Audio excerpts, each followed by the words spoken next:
Good evening. It is 6 p.m. here in Western Washington. I'd like to call to order for our council meeting.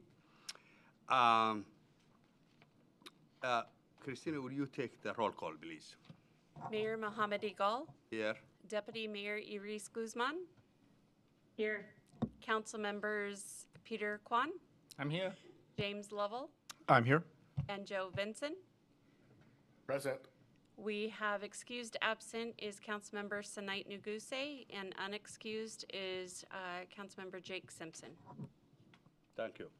Okay, so let's salute our flag. To the flag of the United States of America and to the republic for which it stands, one nation, under God, indivisible, with liberty and justice for all.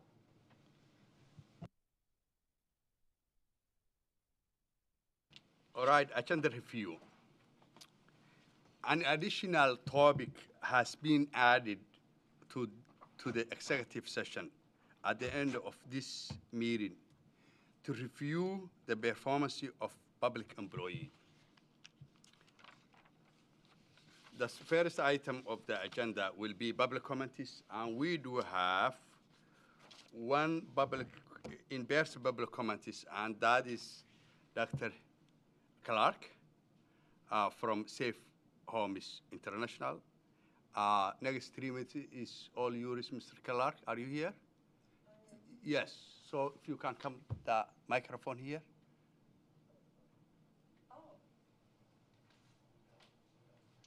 You will have big audience in a serious speaking there. Here, yeah, no problem. Actually, I was waiting to respond. I didn't know how it worked in these council chambers. Okay, so the to microphone. Speak for, can you Microphone hear is me? on. Yes, 3 minutes for you. Oh, well, 3 minutes, oh my God.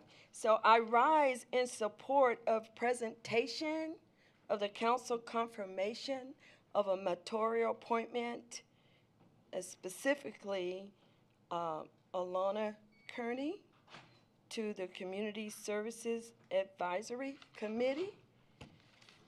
I am Janice Manitras Clark, a 100% service-connected disabled veteran with post-traumatic stress disorder with depression because I was raped and beaten and now suffer from the effects of a traumatic brain injury, TBI. I am also a whistleblower of military sexual trauma. I was not given the protection under the Federal Whistleblower Protection Act. I am also the founder and visionary of Safe Homes International, that's also known as Safe Homes International Public-Private Partnerships, a Washington State incorporated nonprofit since June 1st, 1995. 30 years, y'all. I am a King County voter, and sadly to report, I am a homeless veteran of 100% since January 18, 2025 in King County. I am a recipient of the King County $25 million grant to start to address racism as a public health crisis for Small Business Grant Award as Janice Manitras Clark, Company of Contractors, as the grant recipient, that's me, of $100,000 contract number, term effective through December 2024. I am, in the form of transparency, I am also a White House Trump advisor, card carrying, and I did amend my FEC F2 form to identify myself as a candidate for Congress for the 2026 election cycle, which we know Washington State requires in May of 2026 for declaration and submit your filing fees in the name of public disclosure. So again, I rise in support of Alana, I always mispronounce it, English is not my first language, Kearney's appointment to Community Service Advisory Committee as a female veteran that we also partner with. And at the end of the presentation, should your fine council decide to appoint her, then we will have an award for her as a woman veteran, and also the award that she would have received yesterday as a guest speaker for the Safe Homes 13th Annual Veterans Day. Thank you for your time. Thank you, Ms. Clark. That was the end of the in-person public comments. Now we have removed public comments, and that will be Vicky Lockwood in regarding of parking tax revenue. Vicky, are you there?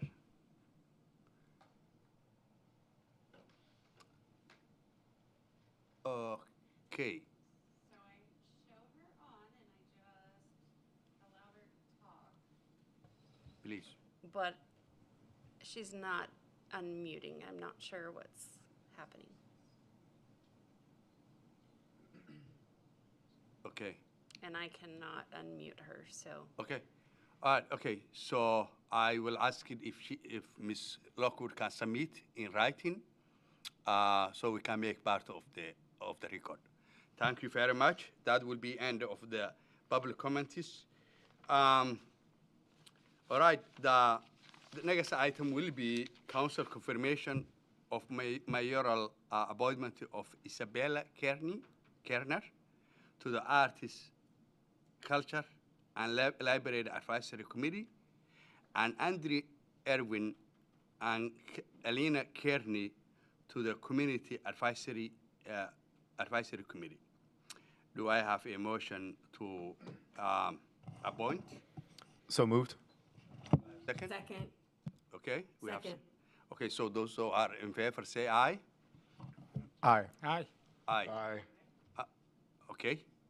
Aye. Beautiful. We have 5 ayes, actually. Okay, so I have 3 beautiful certification of appointment. So if Ms. Alina can come, okay, let's go down. Take photos? Let's take photos.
All right, so the next item will be the key city issues and requests for direction. That will be 20 minutes presentation from our city manager, Jonathan Young.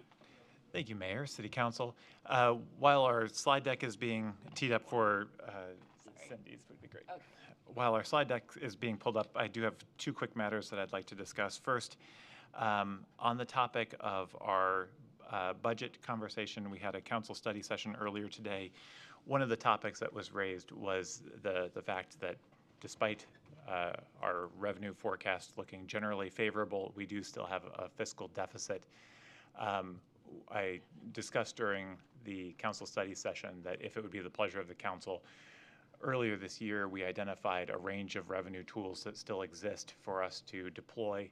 The most notable of those is the B&O tax, and it is the one financial lever that can really make meaningful material movement towards closing our structural deficit. If it'd be the pleasure of council, next council meeting on November 25th under key city issues, we would be prepared to return and give a quick high-level briefing of the B&O revenue tool. And then on December 9th, at your council study session, we could do a deeper dive on potential implementation of a B&O tax. And if it would please the council, even return that same night for consideration of a B&O tax. So really just looking for general endorsement to have those conversations and bring that forward as a topic for your consideration at our next two upcoming city council meetings. Fine with me? Fine? Okay. All right. Good. We'll Mr. make that Filson is happen. not Mr. Filson, will you stay in the camera, please? That's actually part of our procedures. Yes? Okay, beautiful. Yes. All right. Also, just a quick update. We also discussed under our council study session that there have been a number of vacancies here at the city. Just wanted to give a quick update that there are a number of director vacancies coming forward for some recruitment efforts and interview panels coming up even this week. We have on November 13th a public works director interview panel convening tomorrow, a series of interview panels convening on Friday, November 14th for the Sea-Tac city attorney position. Interview panels convening next Tuesday, November 18th for our human resources director, and interview panels convening on December 3rd for our communications manager recruitment process. It is my hope that we will be returning to you on your December 9th council meeting for a series of ratifications so that we'll have a leadership team in place at the beginning of next year. So just wanted to share that update on the hiring process that's out there. And now I'll turn it to our interim city attorney, Cindy Corsellis, to provide an update on one of our council request forms that was submitted. Good evening, Mayor, Deputy Mayor, council members. I am Cindy Corsellis, your interim city attorney. Next slide, Christina. Okay. So the city council, through the CRF process, asked for staff to look into the idea of aligning the council's salary review with the city's regular employee salary study. And that request was to be done through a code amendment. Thank you. What we're hoping to explore is a way to make the process more predictable, transparent, and data-driven, similar to how we review employee salary, that is for every 3 years. Right now, there isn't a formal process in place for reviewing or adjusting council's compensation. It really just happens when council requests it. Next slide, Christina. So this proposal consists of two components: the timeline for the review of council compensation, and secondly, the process for reviewing and establishing the council compensation. Next slide, Christina. The current practice right now, council salaries are set by ordinance. The stipend was set by ordinance with having $1,000 per council member and $1,200 for the mayor. And again, this was established by ordinance in 2006, And in addition, a contribution to the 457 account in lieu of medical and dental benefits was established by ordinance back in 2011. As for employees, compensation is handled through a structured process based on our personal policies and procedure and the collective bargaining agreements. So the idea is to bring a bit of that same consistency to the council's salary review study. Okay, next slide. As you can see, staff looked into the several options. Oh, I skipped. Sorry, hold on a minute. There you go. Okay, so thanks, guys. Okay, so if council chooses to amend the code, we've outlined some considerations for you. On one hand, having a regular standardized review process would help bring clarity and consistency. It also promotes transparency so the public can see that these decisions are based on objective, market-based data and not just discretionary timing. And it's also a good opportunity to show that the city approaches all compensation decisions in a fair and data-driven informed way. But of course, there are a few trade-offs. For one, tying the council review to the employee cycle could make the process a little longer. Secondly, market studies tend to focus mostly on salary and may not fully account for the benefits. And third, and if this process were codified in the municipal code, any changes down the road would require another formal code amendment.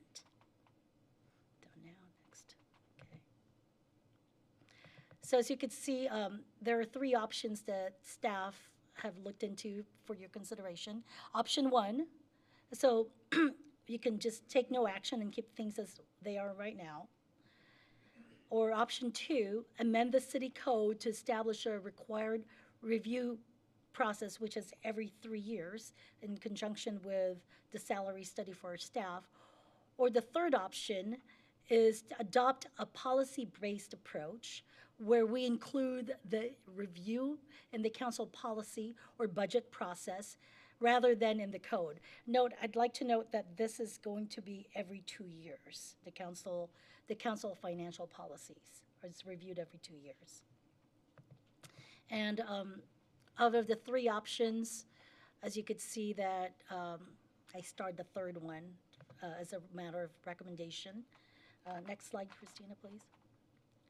And also in consultation with finance and our interim HR director, as I mentioned, recommendation is to go through the policy-based approach. And this way, it still gives us a structured, transparent process that aligns with employee salary study, but it also it is more flexible and easier to update in the future. That way, the city maintains a consistent, data-driven approach without the rigidity of changing the code every time we want to make any adjustments. And if we move forward with a policy-based approach rather than the code amendment, I also want to point out that this would still align with the employee salary study. We could still have a consultant or have the HR do the same study that we would do for employees. Would also still would allow flexibility and simpler updates over time. And thirdly, this would still maintain transparency, consistency with employee compensation practices. And that is, now we're looking to you to consider the three options and looking for your direction, how you want us to go forward. Thank you very much, Cindy. You now tell the world that I make 12 under it.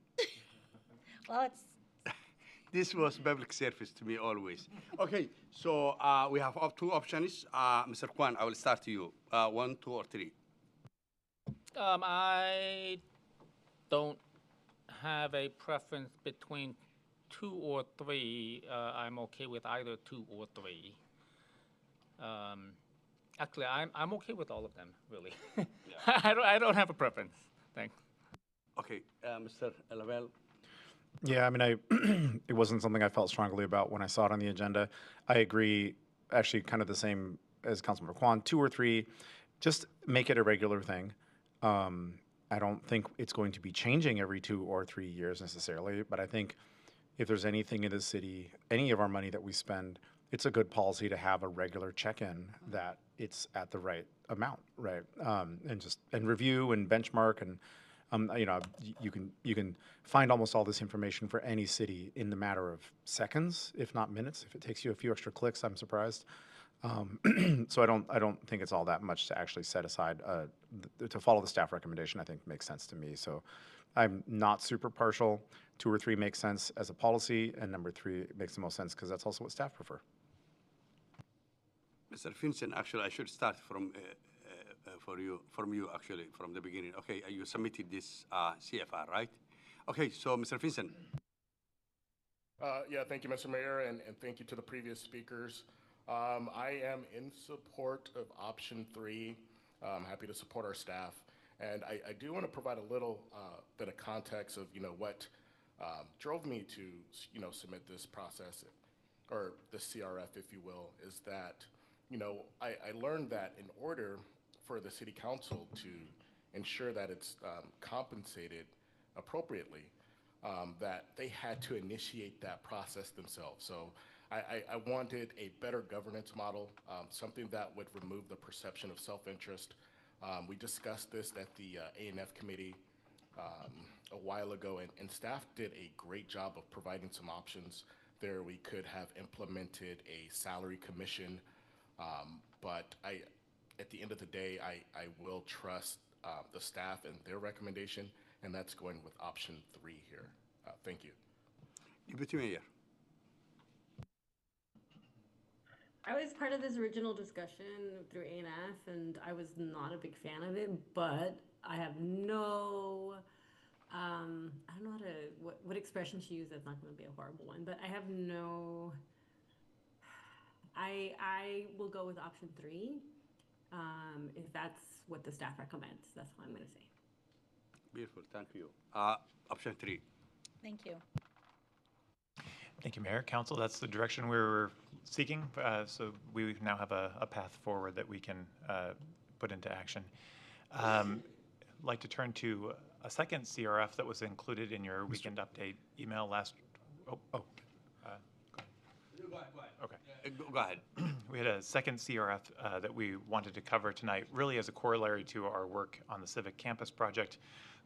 We know that we are working to develop a beautiful new civic campus, and that also creates a question of how we occupy this space that we are in City Hall in the most thoughtful way over the upcoming 4 to 5 years. And so to address this CRF, which was also submitted by Councilmember Vinson, I'm going to turn to our Parks and Recreation Director, Mary Tuttle. Good evening, Mayor, Deputy Mayor, Council members. Mary Tuttle, Parks and Recreation Director. This CRF 2025-23 was submitted by Councilmember Vinson, and it was asking about office space for the chair of the PS&J committee. Within the CRF, there was discussion around 7 council members that are sharing 1 office currently. Predominantly, I do see you, Mayor, in there meeting with several community members from time to time. This CRF cites a place where council members are able to meet with the public and hold sensitive conversations should they need a private space. And so, can we go to the next slide? This CRF does, no, we can't? Sorry. Oh, okay. It's up there, but it's not on my screen, so. Okay. I will stop sharing for a second and retry. It's frozen.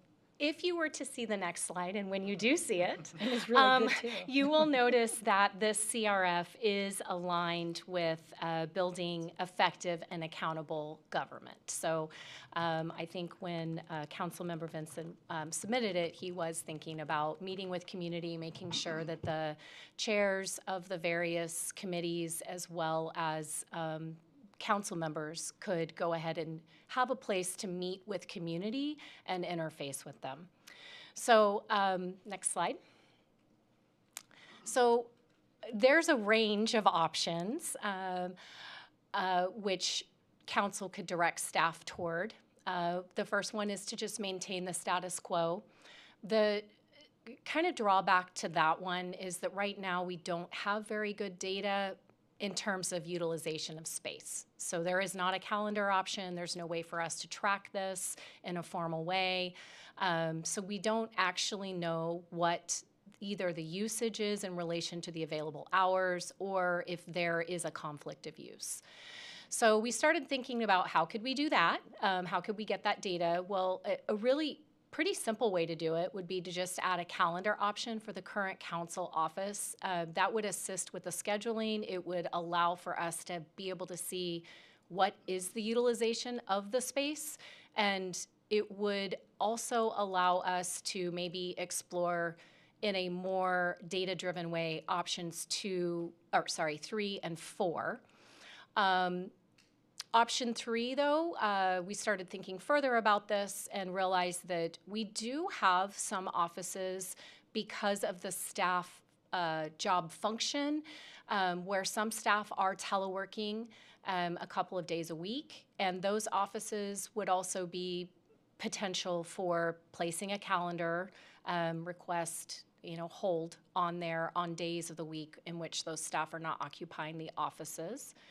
And then option number 4 would be to provide an individual office for the chair of the PS&J only. That was what the original CRF talked about, the chair of the PS&J committee needing to hold those sensitive conversations. And then option 5 would be to perform a complete space analysis and capital budget ask. The carpet and cube project that we did in 2023 was $1.2 million.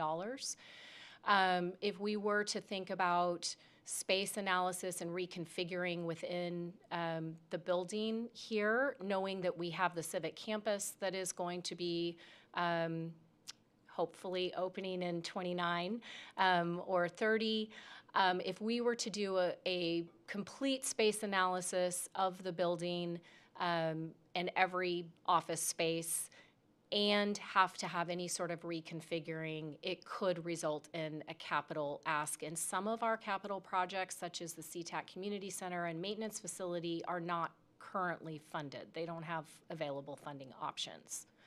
So I'm going to pause because I've been chatting quite a bit. So I guess I'm just curious, what are your thoughts about options 1 through 5? And do you have additional questions? So I want to call Council Member Finson, who actually submitted this CRF. So, Mr. Finson, you are up. Awesome. Thank you, Mr. Mayor, and thank you, Director Tuttle, for this quick update or presentation, I should say. I do want to just clarify that, initially when I submitted the CRF, I did mention as the chair of the PS&J committee, I'm not advocating for sole use of a second office space, but to provide some additional context, this conversation came up after a one-on-one that I had with the city manager, and after learning that, the city, and I think they're still developing, but the city doesn't currently have a formal work-from-home policy, and seeing that there's a ton of unused space there at City Hall due to the hybrid work schedules, I think it made sense just to at least evaluate how the space is being used. I'm not asking for any special treatment, but just a structured approach for council members. I meet regularly with community members. Oftentimes it's at a local business, which I'm happy to support. But at the same time, I want our community members to feel comfortable coming down to City Hall and meeting with us. There is a shared office, City Council office, that is primarily empty most of the time. But I typically leave that to our mayor to use, because often when I'm in there, I can tell I must have come just after him. I'm not asking for a complete study on how the space is currently utilized at City Hall, But I do envision that once we have our civic campus, that all council members, mayor, deputy mayor, will have their own office space as well, where they can meet with community. And like I said, so community can feel comfortable coming to City Hall, having conversations, counselors meeting with their constituents is the primary driver here. But if you were to ask me which option would I want the city to go in, it would be option 4 with an amendment, not just for the chair of PSNJ, but a second office for all council members to utilize. Thank you. Councilman Lavelle. Yeah, thank you, Director Tuttle, and thank you, Councilmember Vincent, for submitting this for conversation. I think most of us probably share the same practice with Councilmember Vincent of we prefer when we can to meet, if it's a business owner, to meet them at their business. If it's a community member, meet them closer to their neighborhood. And I think we all want City Hall, though, to be an accessible place where folks feel like it's their City Hall, because it is, in fact, their City Hall. I think there's two things I hadn't really thought a ton about the second thing you raised, Councilmember Vincent, in your, as you were describing this, and the thought of the future uses for Civic Campus. That's what the program specifications, which lead to the design specifications, which lead to your blueprints and architecture. We'll get there, and I'm excited that we are thinking about that and thinking of ways to build out a civic campus that'll be more accessible, especially to get more directly in contact with elected officials. For this one, I feel like we should do whatever is the most cost-efficient way. I don't want to put a lot of money into anything in this facility that we know we're just about to, we are leaving this building soon. And so from where I sit and I look at these options, option 2 is I guess the knowing what the need is for the space, as far as not so much the how often is it being utilized, right? But is really the office a necessity, or could it happen in the back conference room where we sometimes have executive sessions? Could it happen in another space? If not, if it's something that you feel really strongly needs to be in an office, then I think we need to, that would generate kind of the need of a second office to ensure that it's available at all times. If it can happen in almost any space in City Hall that feels appropriate and that's private, probably not council chambers. That'd be an awkward place to have a one-on-one with a concerned constituent. But if there's, I think option 2 is the thing that says, we have an extraordinary executive assistant that we have access to on City Council who helps coordinate not only the city manager's work, but also the council members' work. If there's a way that we can collaborate with the executive assistant to make sure that there is a space, an appropriate space, a fitting space, whether that be the dedicated council office up on the 3rd floor, the council, I call it the cavern. I'm sure there's another, what's the word for where we meet in executive? Executive conference room. The executive conference room, not the cavern. We usually meet in there at like 8 or 9, so it's already dark out, right? So it feels a little bit dark. So if it's that space or another one, ultimately, if it ends up being, if there's another office and we determine that capacity is there, this is fine. We can have a dedicated space for the chair of PSNJ. I don't want it to cost us anything, is really what I'm getting down to. It seems to me, at first blush, that the most cost-efficient way to do this would be to have our executive assistant determine which office is available during the times that we need it, right? I think a reality, and to acknowledge Councilmember Vincent's point here, the times when council, this is a working council. Every single person on council has a full-time job, more or less. And most of I think we're all more or less 9 to 5, or there's it's harder for us to meet with constituents during those times. And most of our constituents are working folks who we need the space at 4 o'clock. We will both need the space at 4 o'clock in general, or we all three will need a space at 4 o'clock. So I'm concerned that if we just set up 2 offices, I guarantee you, the day we determine a second space and dedicate it only to this, the 3 of us are going to have a meeting scheduled for 4 o'clock at City Hall, right? I'm not sure. There's some kind of, that's not Occam's razor. It's not Newton's law. It's not any of those. There is someone smarter than me who came up with a law around this. That's going to happen. It's kind of Murphy's Law. But that's the only thing I'd say is like, let's just do a little bit of like, if it can happen through Lisa, the executive assistant, I think that's the way that keeps the city functioning, saves us some money. If it is a dedicated space, it also doesn't ruffle any feathers for me. Thank you, sir. Mr. Kwan. Thank you. So the council currently has the shared office space that, in the third floor lobby area.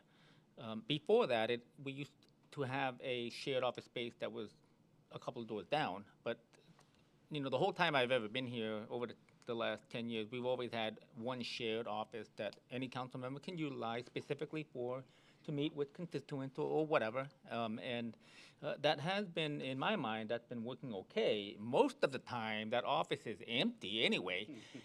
Whenever I wanted to use the office, I would never have a problem when I would go in there and it was not available, really. And I meet at all odd hours, sometimes 9 in the morning, sometimes 8 in the morning, sometimes 7, 8 p.m. And whenever I have gone, I've never had an issue. However, if there is an issue where, let's say another council member is already utilizing the space, and I go there and, what I would do is just go over to Lisa or Jonathan and say, hey, is there another office that I can use? And they would say, oh yeah, use this one. And so I would use that for half an hour or whatever. So it's never really been an issue in my mind.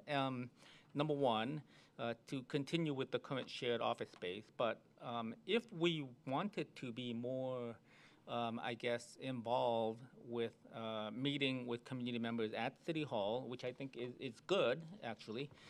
Option 2 and 3 would also provide, better planning, if that's something that's necessary in my mind.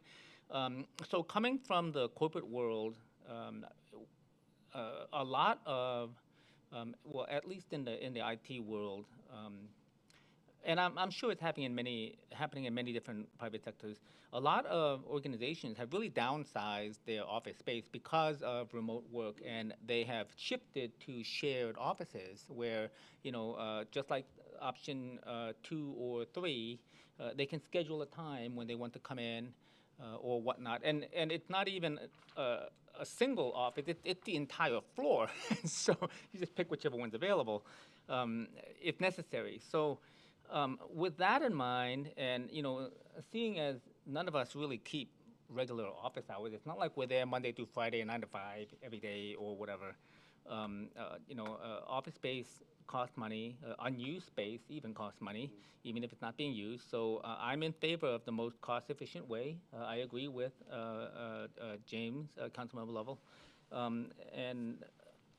but my concern right now is what is not working with the current situation, because whenever I have come into City Hall to meet with somebody, that office was always available for me. So I guess that's my question to Councilmember Vincent, why the current situation is not working, and perhaps if we could go with option 2 or 3, if that would help, alleviate any sort of office congestion among council members. Thanks. Thank you, Councilmember Kwan. Deputy Mayor Guzman.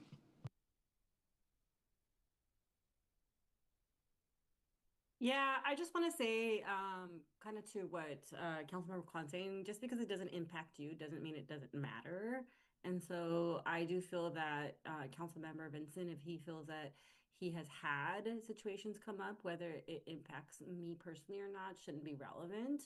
I think if he's making the ask, I trust that Councilmember Vincent has a reason behind it, and it's usually well thought out.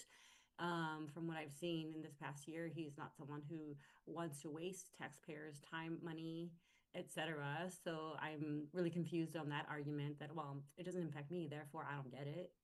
No, I get it. I haven't had any issues, but that doesn't mean that it's not a relevant need. And so I think for me, I would like option 3 or 4. And I want to note that Councilmember Vincent did point out that it wouldn't be just for the chair of PS&J, that he would like it available to all council members. So for me, I feel comfortable moving forward with, like I said, options 3 or 4, whatever makes the most sense. If there are offices available, I think it makes sense to possibly have 2 spaces. I think the idea of dedicating a space to the mayor or the deputy mayor makes sense, and then having spaces for the chairs and other council members is fine. I don't think it's a big deal. Thank you very much. I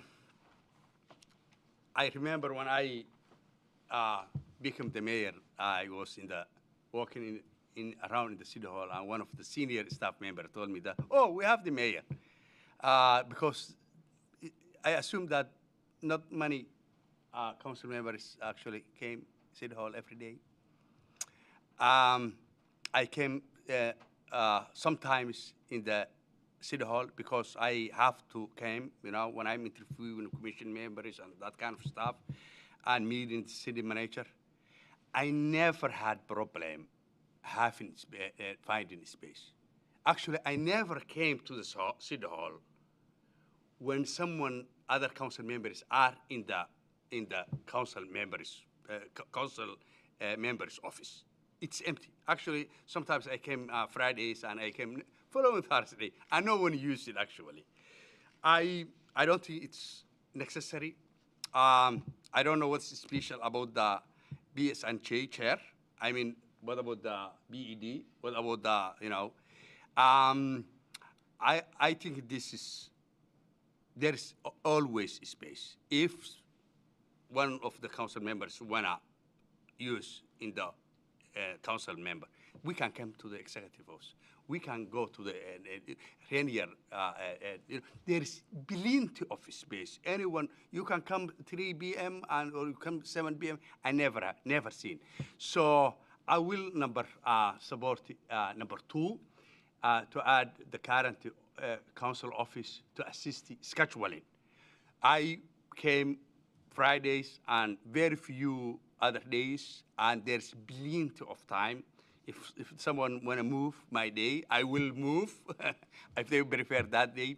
So there's enough space. I want to recognize Council Member and Vincent, and I don't think that we needed extra office spaces. And I'm actually glad that council members are coming to the city hall.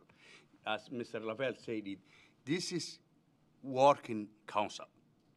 Actually, they got a 5, take I-5, actually, or leave their work early, including Mr. Vincent. We make sacrifice. And when we ran to the public office, we knew what we are getting into, that we will volunteer and make sacrifice for our community and our city. That's, to me, was that. So, I'll recognize Mr. Vincent. Awesome, and thank you, Mr. Mayor, and thank you to the previous speakers for indulging in this conversation. I like all the options that are presented, and Mr. Mayor, just to clarify, yes, the CRF did speak to the PS&J chair only, and I wanted to clarify again, I'm essentially asking for a second office space for all council members to utilize. I would like to see whatever we decide here tonight or what direction we provide that, yes, the available office spaces have, a calendar where we can check them out. I will say, I'm in my completing my second year of elected office, and I do have some professional development growth goals that will obviously or will help me become a better counselor. I want to be intentional, especially for 2026 going forward, to have I actually intend to have a much larger presence at City Hall, just so I can be more accessible to the constituents. I do agree with the previous sentiment that yes, there may not be any issues, and whatever we can do keeping the cost low, I'm happy to support that too.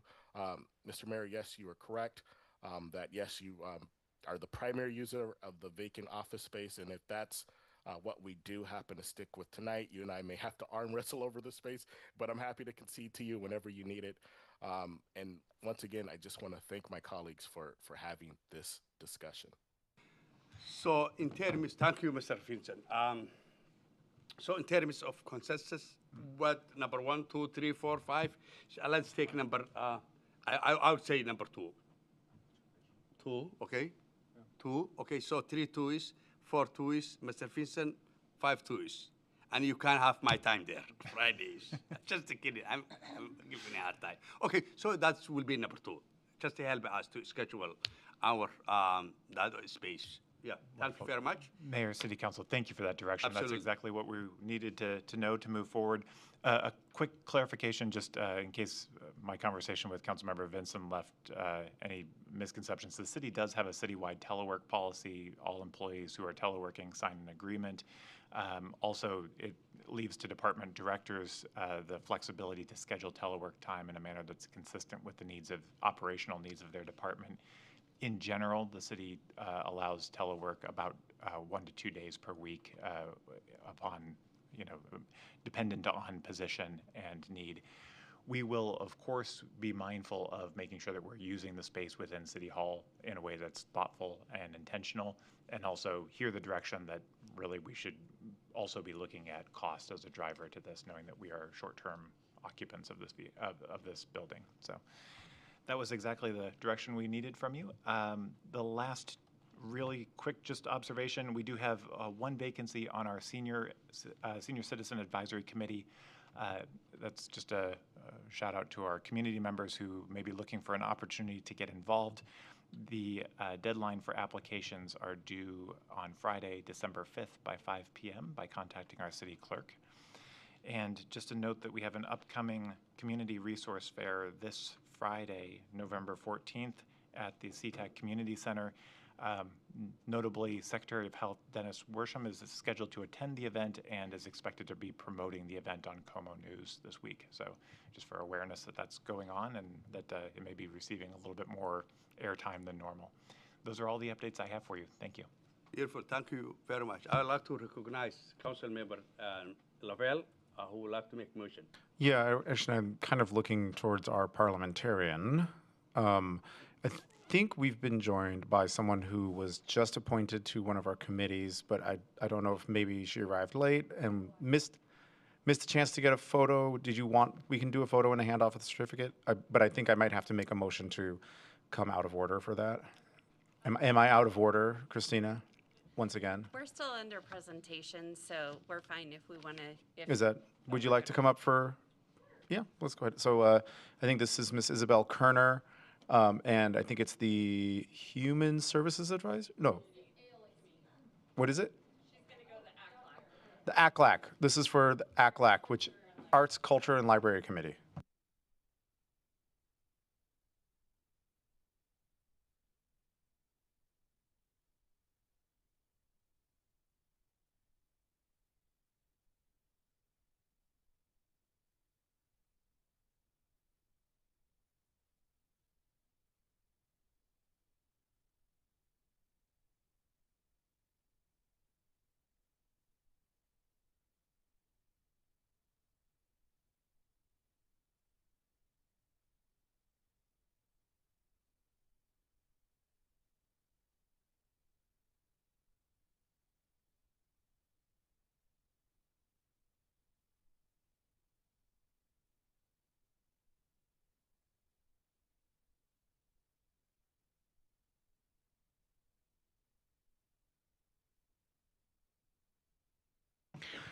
Thank you, Mr. Mayor, for letting us take care of that business. I think it's great if community come, if we're able to recognize them and get some good photos.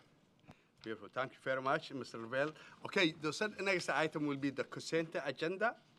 Do we have the 2 committee updates? Oh, thank you.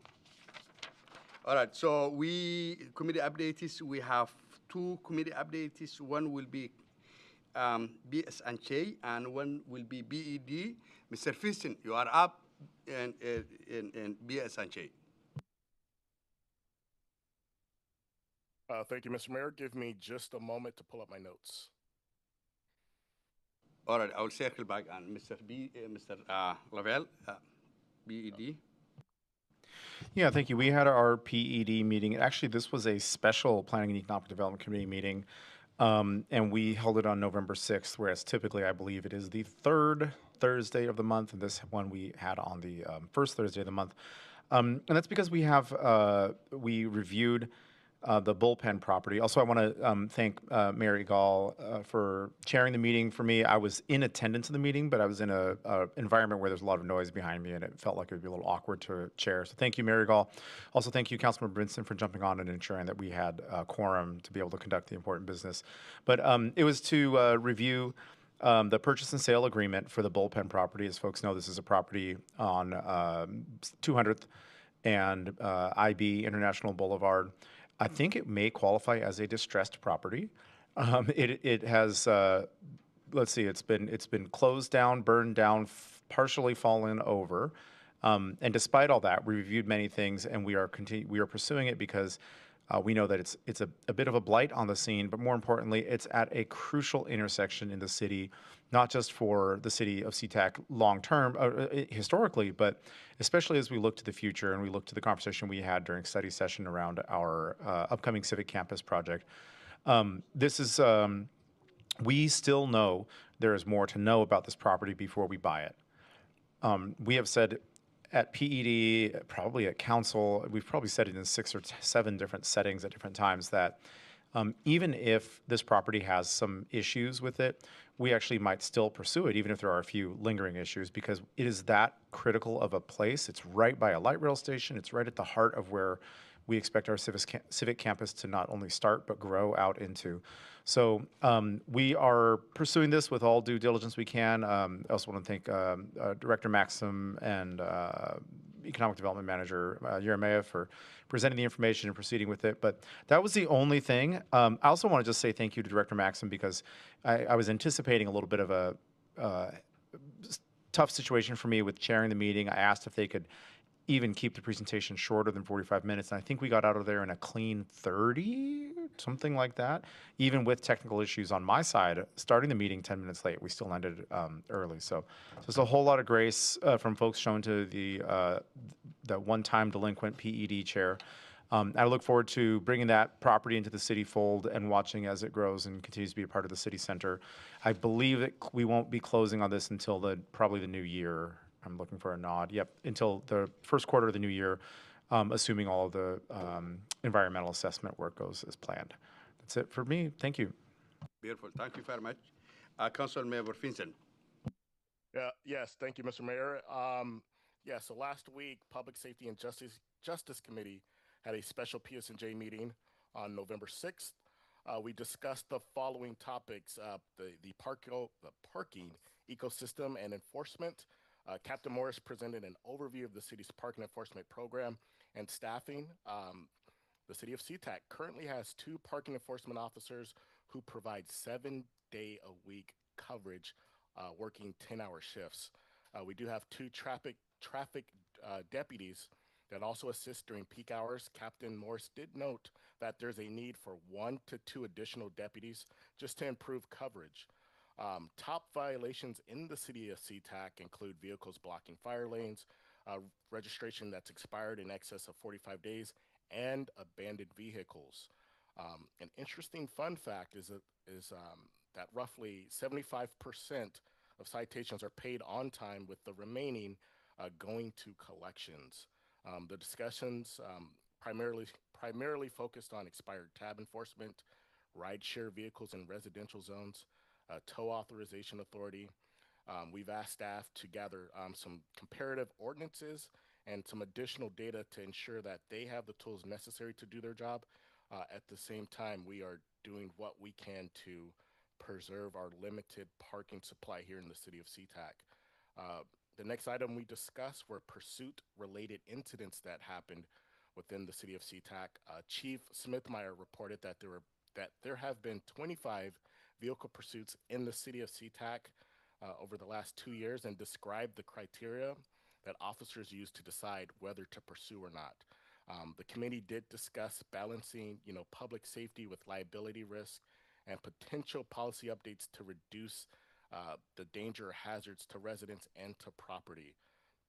The third item, we talked about Flock, our automated license plate reader technology. Once again, Chief Smithmeyer reviewed SeaTac's Flock camera network and data access controls. He shared that only 4 SeaTac PD members currently have the ability to provide additional access. He did once again emphasize the tight security protocols and again assured that there's no outside agency access. I do have noted here that Councilmember Kwan highlighted Flock's crime reduction benefits and the need to educate residents to also build trust. The committee also discussed creating a Flock audit schedule and the potential of a regional MOU just to ensure that consistent data protection standards across, to ensure that we have consistent data protections across King County cities that may have access to our cameras. That meeting was from 6 p.m. to 8 p.m. And if there are any questions, I'm happy to field those. Thank you very much, Council Member Hinson. So the next item in the agenda will be the consent agenda. No item were requested to be removed. Do I have a motion to accept the consent agenda as presented? So moved. Okay, council members, will you unmute while I'm reading the consent agenda? A motion to accept. A second, sorry. I did Oh, second. I second. Oh, you Okay. seconded it? I did it, but you can take the credits. Okay, so Deputy Mayor seconded. Okay. It doesn't matter. Okay. All right, a motion to accept the consent agenda as presented. For those who are in favor, say aye. Aye. Aye. Aye. Those who are against, 5-0. Only Christina can do that. Yeah. Okay, so the next item will be a public hearing and action item. The property tax levy, that will be 20 minutes presentation from our finance director, Gwyn Bailo. No public comments has been received in any form. So next 10 minutes, all yours. Will you open the public hearing first, please, with a time? Okay, so I will open public hearing at exactly 6:56 p.m.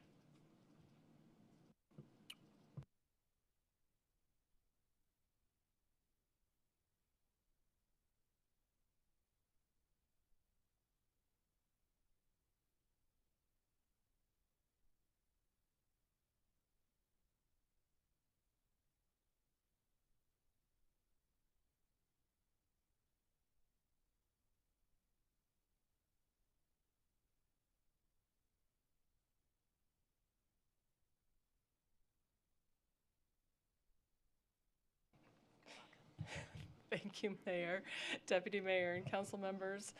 Here I am again talking about property tax. This is our first presentation, a full presentation for setting the 2026 property tax levy. The reason this is important is because it is council's decision to set the levy amount. Council determines how much revenue is required to fund the budget. The levy is required to be set and submitted to the King County Assessor's Office by December 1st, and that is in order to be included in the 2026 property tax roll. The city's property tax levy makes up approximately 33% of our general fund revenue. So our council action requested tonight, because we have not yet received our state utility valuation, council action requested tonight is to actually continue the public hearing until November 25th and take action on that date. However, if you choose, you may go ahead and adopt Agenda Bill 6579, an ordinance setting the city's property tax levy tonight.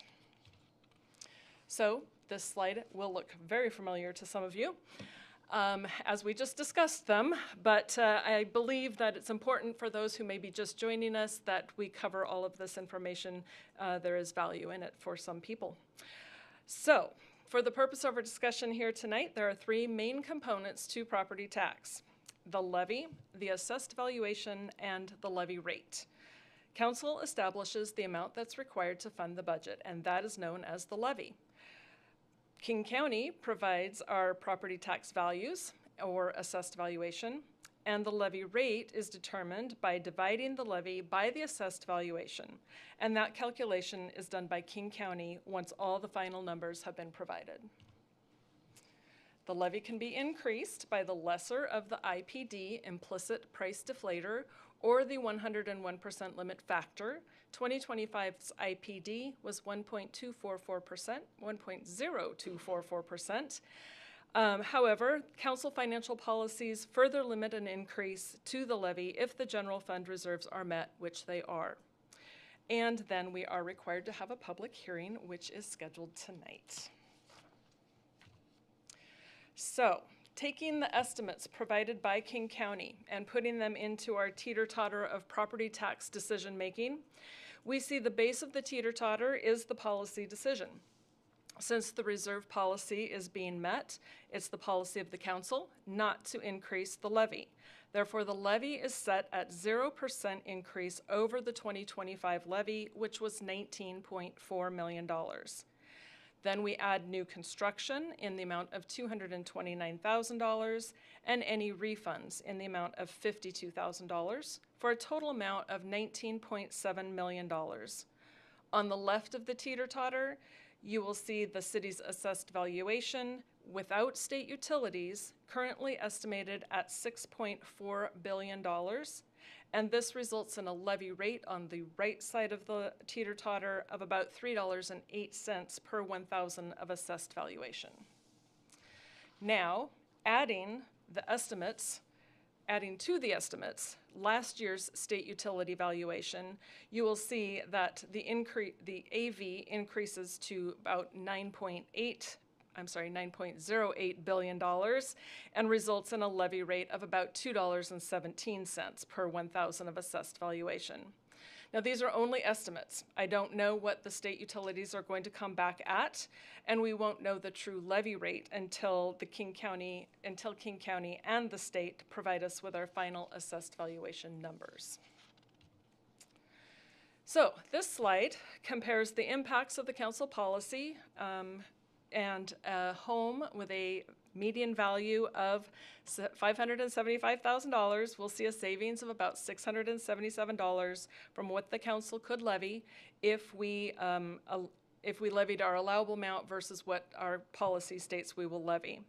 So this slide also shows you that we have that bank capacity of about $1.7 million, and that's the difference in between what we could levy and what we do levy. So if we levy $19.7 million, we have a $1.7 million bank capacity.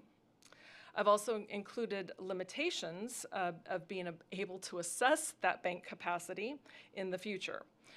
If the AV drops, we might be limited to our maximum statutory rate, which is currently $3.35 per 1,000 of AV. We would then have to defer taking the bank capacity until our assessed valuation increases enough to drop the levy rate below that maximum statutory rate. Here's our historical view. We see on the left side of the chart that as our AV increases, our levy rate on the right decreases. And that's been our experience since 2015, which is not shown here. And that's right up until 2022, when our AV dropped and the levy rate increased 10 cents. Back in 2023, the AV bounced back, the rate dropped again, and that trend has continued into 2025. However, our 2026 AV, if it does not increase above the estimated amount, the levy rate will increase by 1 cent. So, because we have not yet received our state utility valuations, council action requested tonight is to continue the public hearing until November 26th and take action on that date. Again, however, if you choose, you may approve the agenda bill tonight and the ordinance is attached, sets the levy rate at $19.7 million. Thank you. All right. Big and good question. Mr. Kwan.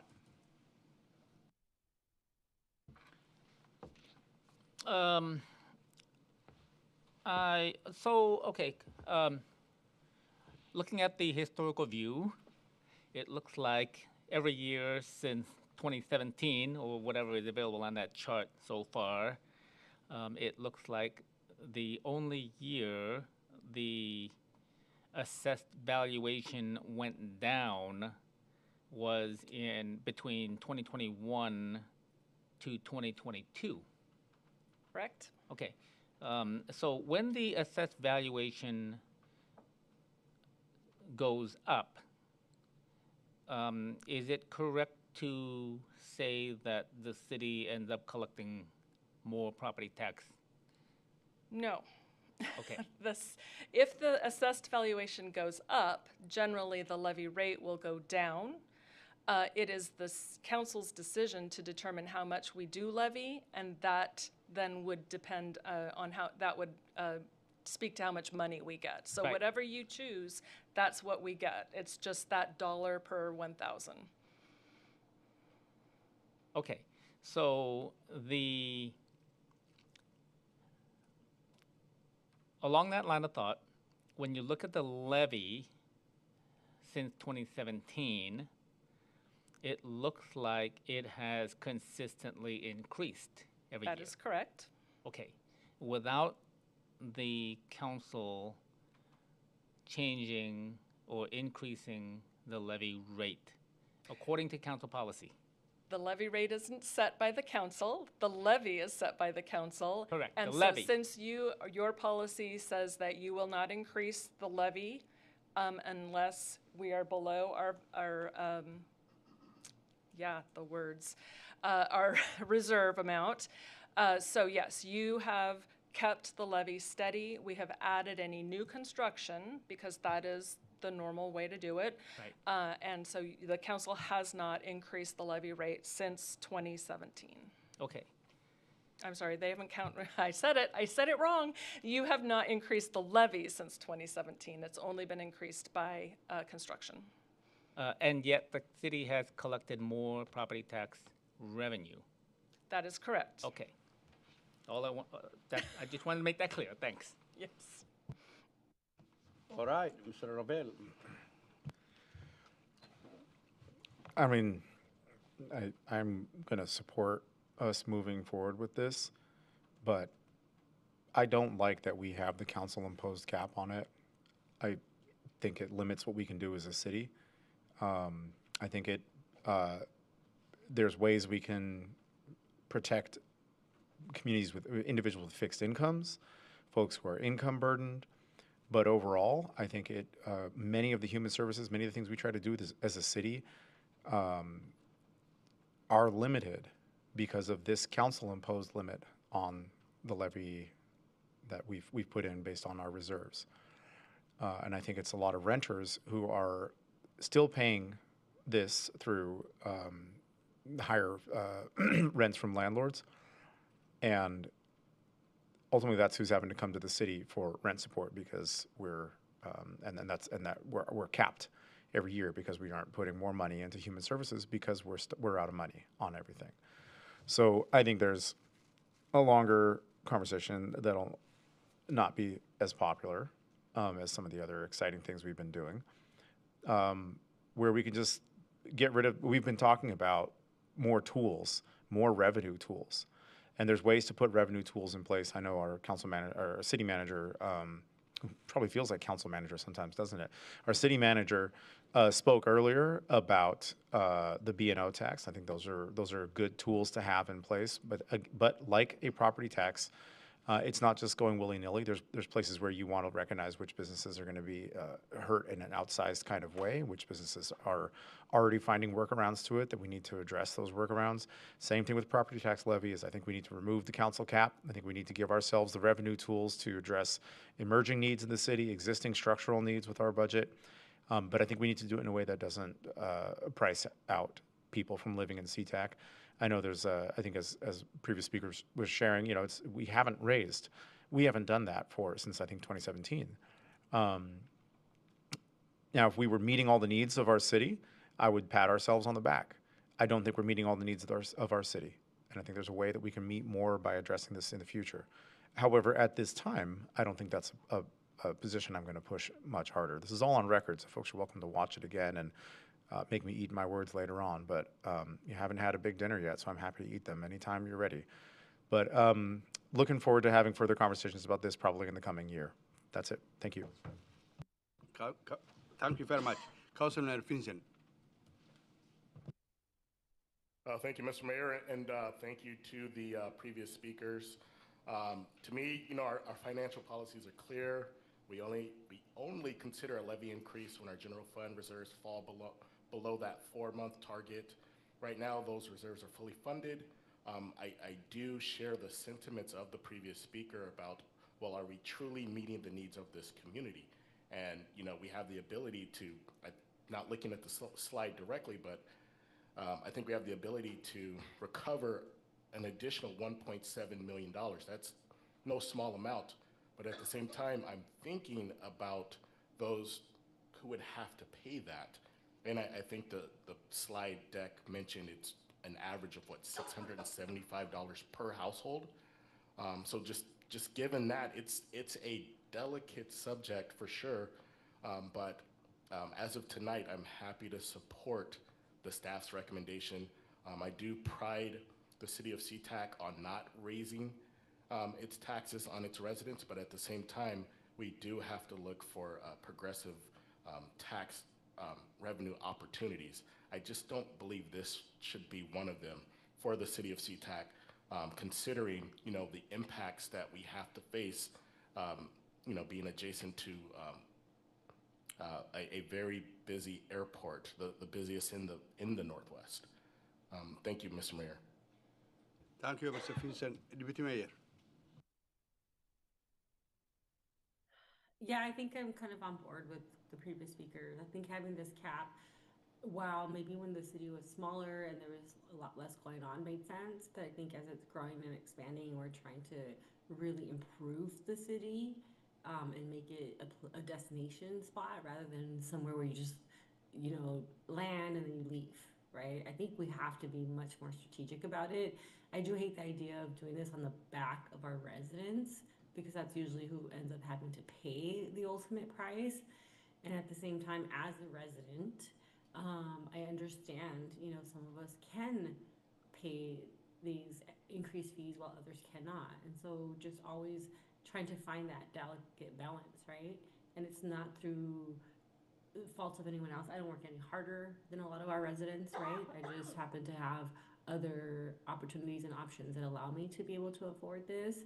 And so I want to make sure that as we move forward, that we understand who this is going to fall back on and how are we going to protect these folks ultimately. But the cap, again, I understand the initial reason for it, but we've moved way beyond that, and our city really needs a better tax base than what we have currently. All right. I like to keep the cap. There's a lot of innovative revenue ideas out there, the BNO, that kind of stuff. There's a lot of things that we have not funded, that I like to fund it, as Mr. Lavelle said it, in human services. But I think there's a ways that we can do, how we can find additional dollars down the road. I hate to increase the property tax. I hate that, because the living cost is crazy. I mean, people are working harder, and they cannot pay their mortgage, and you know, and if the property value increase, that's fine. Their home is 500,000. If it is 700,000, we are making money actually of that, you know. So I think we should give break people and find a ways that we can find revenue instead of actually removing the cap and increasing their property tax. So, okay, now you are asking us direction, or yes, right? Yes, so we are requesting that because the state has not provided the utility valuations, that public hearing open and bring this back at the November 26th meeting for approval. All right, so I will close this. What's that? It sounds like she was requesting that we keep it open. Okay. So we're going to continue the public hearing to the November 25th meeting with the action item. All right, okay, good. So, all right, do you, any objection? Good? Hello, Councilman, so we'll keep it? Okay, that's fine with us. All right. Okay, so that is for that. The next item will be an action item, Agenda Bill 6794, an ordinance authorizing the city manager to execute a letter of engagement for legal services authorizing the city manager to execute an interlocal agreement and amending the 2025-2026 biannual budget, total 20 minutes, and this will be this presentation will conducted by our Community and Economic Development Director, Ivan Maxim. This will be to do 10 minutes, 15 minutes. Okay. Thank you, Mayor, City Council. I'm Evan Maxim, your Community and Economic Development Director.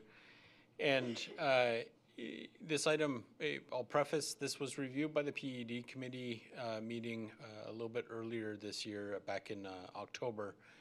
We requested that this item be brought to you as an action item because we were uncertain about whether there will be potential changes to the interlocal agreement between the October PED meeting and your review this evening. There have, in fact, been some changes to the draft interlocal agreement, and I'll call that out in the presentation. Unfortunately, some of those changes occurred after the agenda bill was prepped, so I want to call to your attention in particular the interlocal agreement that we're bringing forward to you this evening is between the cities of SeaTac, Burien, and Des Moines. The city of Normandy Park has decided not to proceed with their signature on the interlocal agreement. My understanding is that the other two cities are planning on moving forward and that the interlocal agreement you see in your packet this evening is substantially consistent with what we expect the city manager, should you approve, to sign. So, purpose of the presentation tonight. On September 26, the FAA released their final environmental assessment of the Sustainable Airport Master Plan used under the National Environmental Policy Act, or NEPA, review process. You'll see a lot of acronyms in your presentation and a lot of acronyms in your agenda bill. I apologize for that. This is kind of in the weeds, and in particular, what we are commenting on in this NEPA review is that it appears that the FAA's final environmental assessment has not adequately addressed comments that the city of SeaTac, Burien, Des Moines, and Normandy Park made on behalf of our communities. The ordinance in front of you this evening would authorize the city to move forward in exploring other options to engage with the FAA and the Port of Seattle, and specifically looking at potentially retaining some additional legal counsel, updating our interlocal agreement, and there is a budget amendment included in your packet. So the council action requested this evening. The first item here, and really the source of the ordinance, is we are requesting an amendment to the 2025-2026 budget. This is in the ILA fund, the Port ILA fund, which is Fund 105, so not the general fund that you were discussing a moment ago. And that budget amendment would be for up to $350,000 in expenditures related to legal counsel, and anticipating an estimated $253,000 in revenue, and this would be reimbursements by the city of Des Moines and the city of Burien for shared legal service work. Second component of this ordinance would be to authorize our city manager to sign the interlocal agreement, essentially in the form attached to the agenda bill. We are coordinating between three cities and city attorneys for these three cities, so you may see some non-substantive tweaks to the interlocal agreement, but I believe it's now largely finalized. And then the last item that would be authorized through this ordinance would be authorizing the city manager to sign letters of engagement with two outside legal law firms. The first would be Leach Tishman, a gentleman named Stephen Tabor, and the second law firm being Ogden Murphy Wallace, represented by Jennifer Sandsgrant. We are recommending that the City Council approve this ordinance or the budget amendment after this presentation this evening. I believe PED committee has also recommended approval. I'll remind you, of course, that the PED committee reviewed this item substantially as presented on October 16th and recommended approval. So, explain what's going on a little bit further here. As I mentioned a moment ago, the FAA released their record of decision with a finding of no significant impact on September 26 of 2025. That finding of no significant impact included a review of all of the comments received on the draft environmental assessment, including the City of SeaTac's comment letter and the joint four-city comment letter from last December. And Council, you may recall you actually saw copies of both of those letters when they were released in December. Based upon our staff's preliminary review of the finding of no significant impact, or the FONSI, it appears that the comments offered by the City of SeaTac and other jurisdictions in our interlocal were inadequately addressed. That is still being reviewed by our outside legal counsel. This is only the staff's preliminary assessment. Following the completion of the FAA's NEPA review process and the end of the appeal period on that NEPA review process, we anticipate that the Port of Seattle will complete the SEPA review. I'll remind you, SEPA is Washington State Environmental Policy Act. And the way that the Washington State SEPA rules are established, the port may rely on portions of the NEPA review in making their evaluation of environmental impacts under SEPA. This is important because a NEPA review, the federal review, is primarily procedural, meaning that the federal review identifies the impacts, but does not necessarily require mitigation of impacts to surrounding communities. That's different than the Washington State SEPA review, which requires both an evaluation of impacts and potentially requires mitigation. And it is, of course, the city's position that mitigation is appropriate related to this planned expansion of the airport. So, in the interlocal agreement, initially what we presented to the PED committee was a four-party interlocal agreement. This is now a three-party interlocal agreement. As mentioned a moment ago, City of SeaTac, City of Burien, City of Des Moines. Normandy Park withdrew from the interlocal agreement. That interlocal agreement historically has supported a jointly funded consultant that was informing the city's comment letter to the FAA related to potential environmental impacts related to the expansion of the airport. The interlocal agreement substance really updates the interlocal agreement to reflect a cost-sharing approach for outside joint legal counsel. That cost-sharing approach is proportionate across the three cities that would be party to the interlocal agreement based upon their population size. We are expecting that the City of SeaTac would administer the financial component of the outside legal counsel. However, each jurisdiction will have a separate letter of engagement with the two firms I mentioned a moment ago. And the reason for that is that allows each city to separately consult with the outside legal counsel without that consultation being subject to open public records.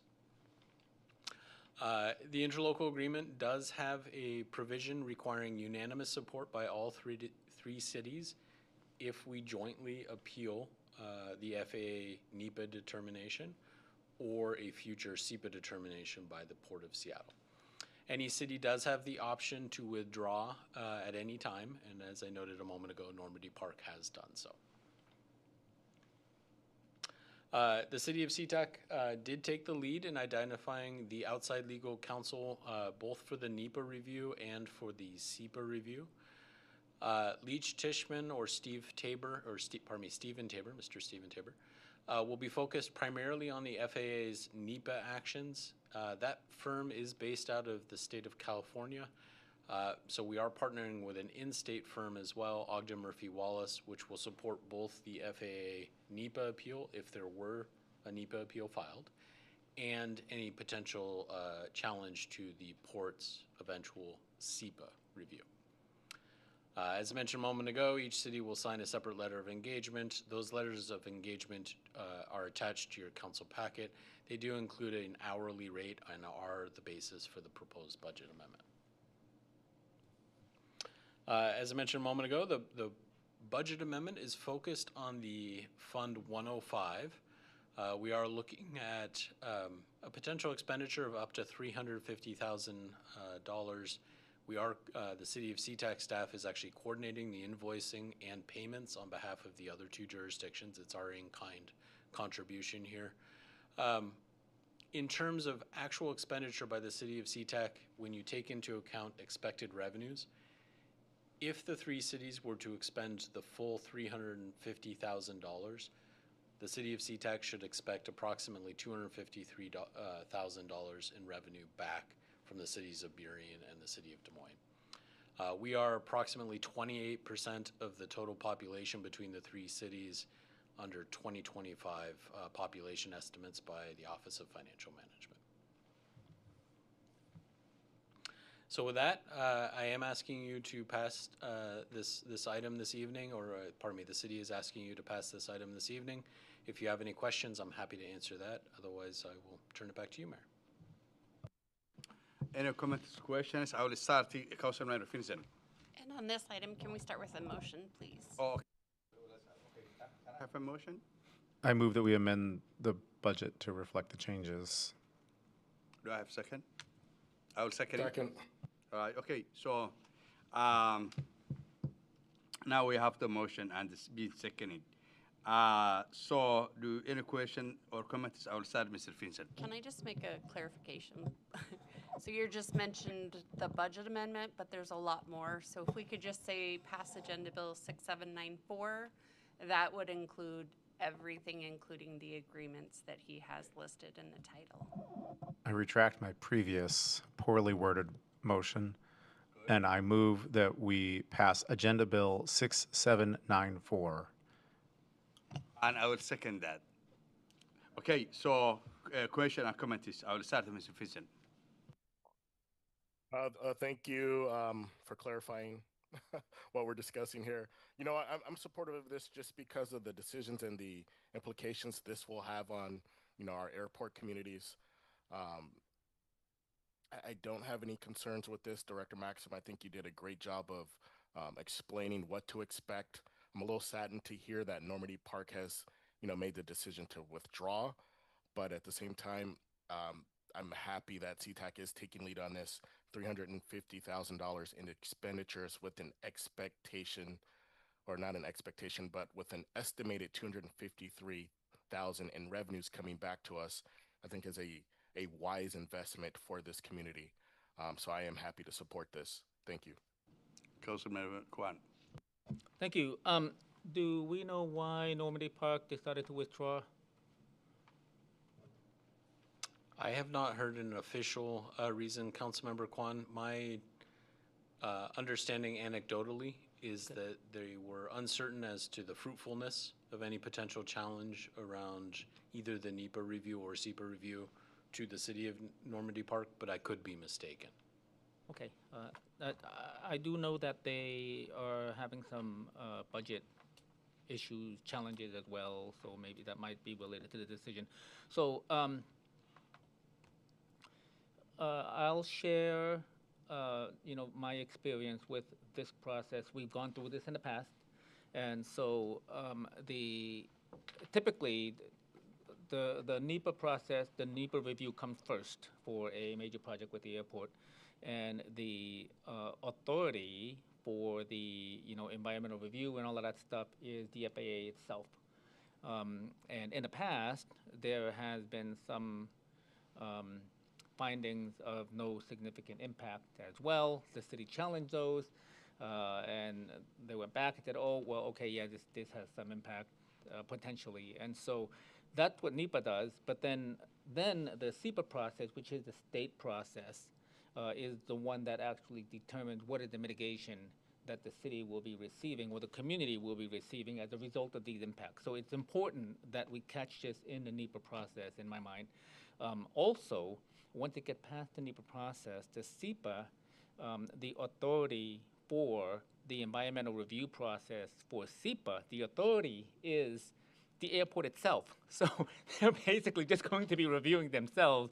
And so, at that point, it will be a little bit, I think, a little late in the game. So I support this. I just want everyone to understand that it's important to stay on top of this while it is still in the NEPA process, and make sure that we take every opportunity that we have available to us to make sure that our community is represented and fairly compensated for any impacts related to the airport operations expansion and all of that stuff. Thank you. Councilman Lovell. Yeah, I have not yet heard back from some folks who I asked some questions about, not in the city, some colleagues of mine in Normandy Park, because I am curious.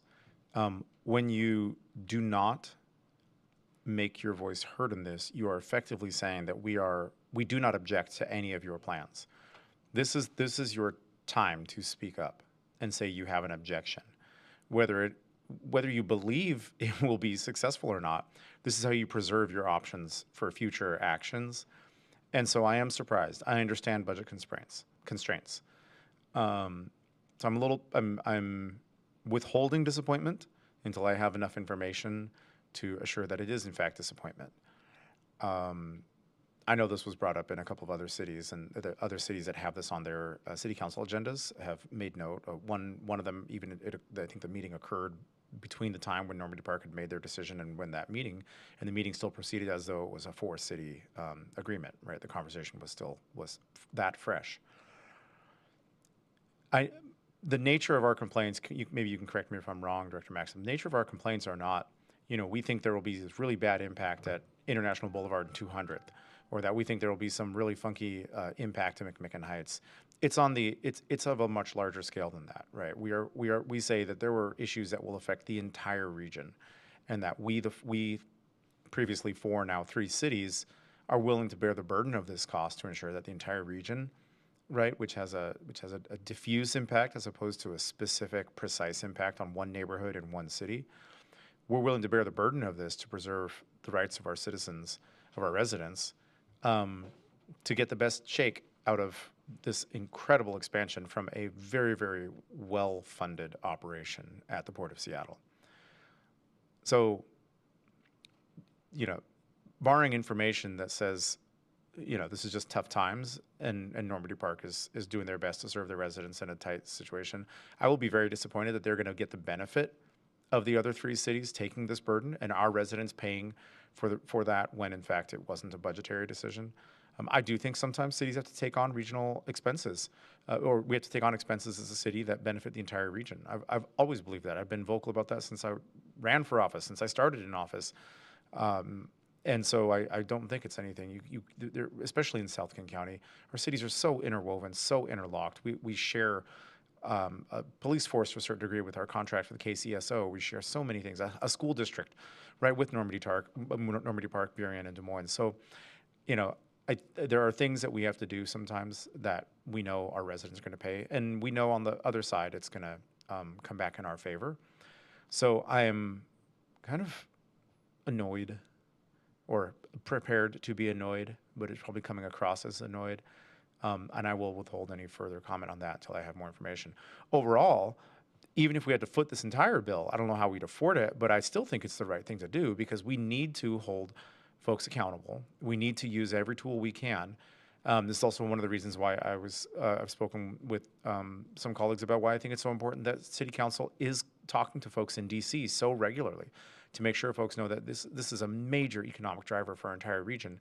The city of SeaTac isn't going to stand by and let our residents get walked over by whether it's just a NEPA we disagree with from the feds, or whether it's the port action, or any of our partner cities or regions, right? This is why we're asking more of everyone. So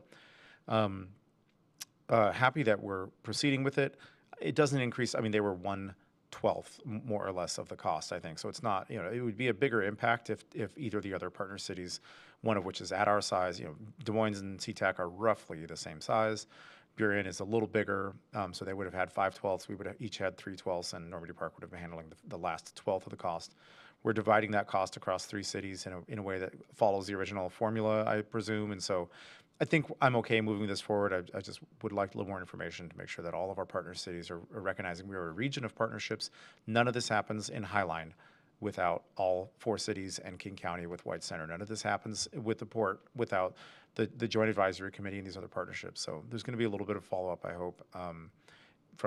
We have the power to follow up a little bit as electeds, and I think we can also hope that staff will inform us if we hear anything that clarifies the questions that I raised in my earlier comments.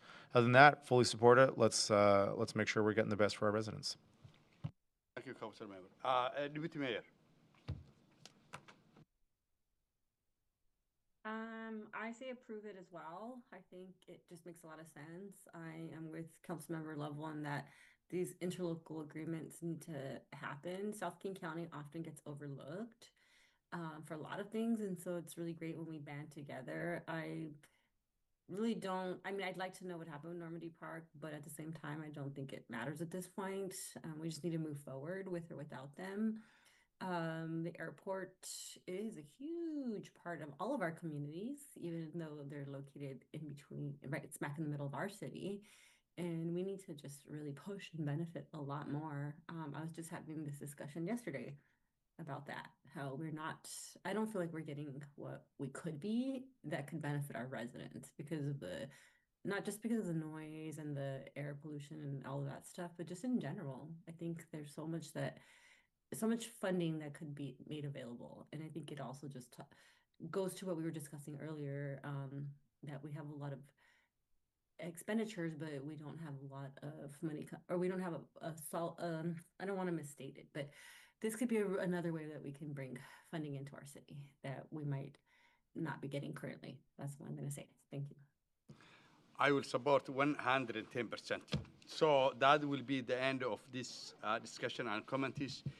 Council members, will you unmute your mic while I'm reading Agenda Bill 6794, an ordinance authorizing the city manager to execute a letter of engagement for legal services, authorizing city manager to execute an interlocal agreement and amending the 2025-2026 biannual budget. For those who are in favor, say aye. Aye. Aye. Aye. Those who are against, say nay. 5 to 0. Thank you, Director. Thank you, Mayor. The next item on the agenda will be, and we are right on, okay, I turned off my phone. Council comments and council comments. Do I have any comments, or it seems to be none? Okay, so I'm going to recess what time is it?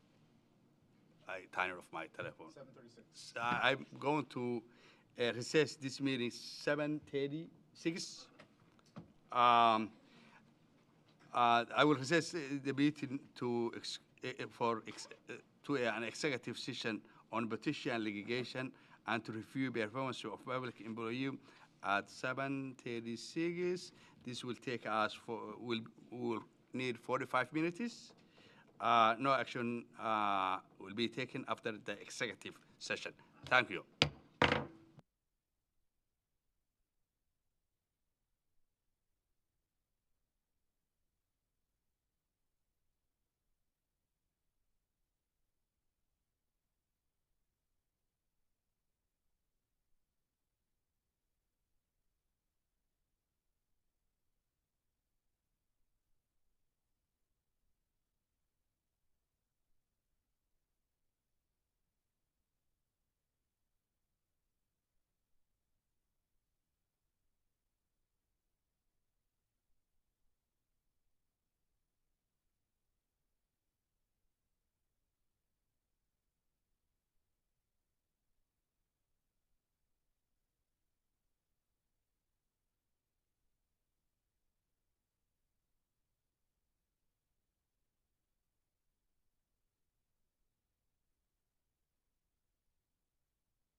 It is 8:31, and I would like to reconvene our council meeting at exactly 8:31, and at the same time adjourn our meeting at 8:31. Thank you.